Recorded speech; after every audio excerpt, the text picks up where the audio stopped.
Last year, myself, Chandra, Becky, and Rodney as the incoming chair, and Heath Taylor as the campaign chair, we went to a national conference.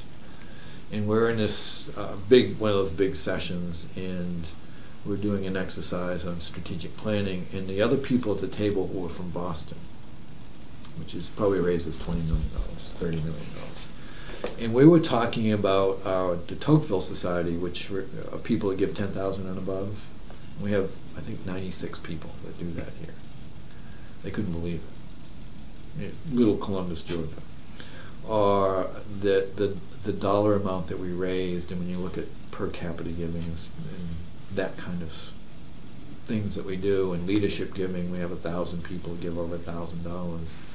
They just couldn't believe that that could happen someplace, because in so many of these big cities, there's so much competition for people's attention and time and resources.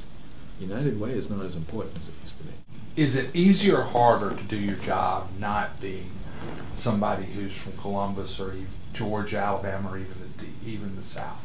I think it makes it easier in a lot of respects, because people open the door for you to go see them.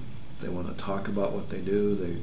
Whether it's a company or a service provider or just people, they want to talk about what they do. They're proud of what they do. They're proud of how they do it. And it's really not a cliche that Southern hospitality has been alive and well since day one. Sometimes I know in the past people say, well, you're just a crying wolf, that you don't look like you're going to hit your goal. I wasn't too sure before Christmas. You thought there was a real possibility you weren't missing. Right. I don't know if did the economy just catch up with us? Is it because gas prices were not record lows, but certainly lower than they have been for years. Although a lot of our donors, 20,000 plus donors, the stock market doesn't affect them, but it was good up until recently. It goes up and down. But there were just economic sectors, business sectors that had tough times all of a sudden. It was tough. Our goal was $7 million, and we raised $7,039,369, which is the most ever.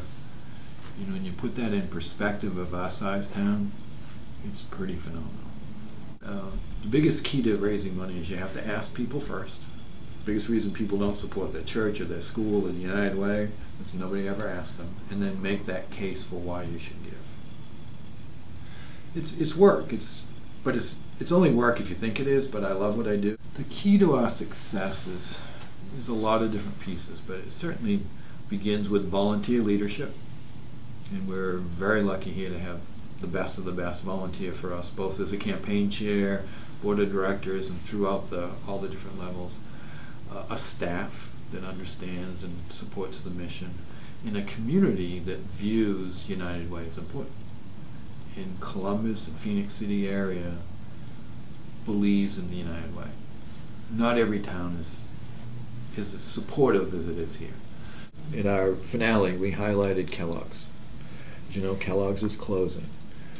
I think in the 2013 campaign they raised $110,000 because Kellogg's matches dollar for dollar. So this year, we didn't think that their employees would want to do it.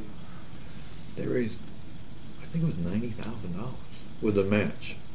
They won a national award for employee participation in the United Way in a factory that's closing.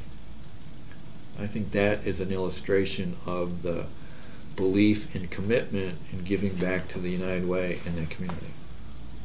I've never seen that any other place.